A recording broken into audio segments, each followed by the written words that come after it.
তারেক বাবা, আপনার কাছে আমার একটা অনুরোধ রয়েছে। কারাবন্দী চিন্ময় কৃষ্ণ দাসের ক্যান্সার আক্রান্ত মা হাসপাতালের বিছানা থেকে প্রধানমন্ত্রী তারেক রহমানকে বাবা সম্বোধন করে এভাবেই ছেলের মুক্তি চেয়েছেন। আজ 6 মাস হয়ে গেছে। তুমি এখানে বসার পর আমরা সবাই আশা করেছিলাম চিন্ময়কে বাহির করে দেবে।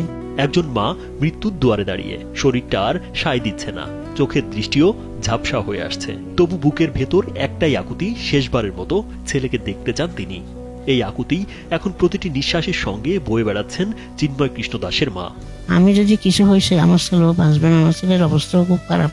তাহলে চিন্তা ভাবনা করে আমার ছেলেকে আমি থাকার অবস্থা একটু বাহির করিয়ে দেখলে, আমার চোখে দেখলে আশা করি বাবা খুব ভালো হবে। ওষুধ, চিকিৎসা কিংবা জীবনের আর কোনো চাওয়া নেই তার। শেষ সময়ে শুধু ছেলেকে একবার কাছে পাওয়ার আকাঙ্ক্ষা। তাই প্রধানমন্ত্রীর কাছে অসহায় কণ্ঠে আবেদন জানিয়েছেন তিনি। তোমার আসার পর তোমার মা যখন অসুস্থ, তোমার মাকে আসিয়ে একটু দেখতে হয়েছ, কিন্তু আমি যে অবস্থায় আছি আশা করতে পারছি না যে আমি 1 দিন বা 2 দিন বা 10 দিন বাঁচবো। আর এর আগে আমি একটা মেসেজ পাঠিয়েছিলাম, অনেক অনেক কিছু চিন্তা ভাবনা করি এখন 6 মাস হয়ে গেছে, দেখছি যে আর পারছি না বাবা। এখন দয়া করিয়ে চিন্ময়কে সবাই মিলেমিশে দয়া করিয়ে বাহির করে দিলে খুব ভালো হবে। মায়ের কণ্ঠে নেই কোনো অভিযোগ, নেই কোনো রাজনৈতিক বক্তব্য।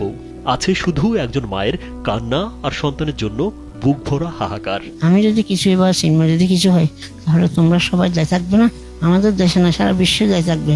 ও নিরাপরাধীকে অপরাধী বলে হরিয়া যায় 2টা বছর রাখি দিছে।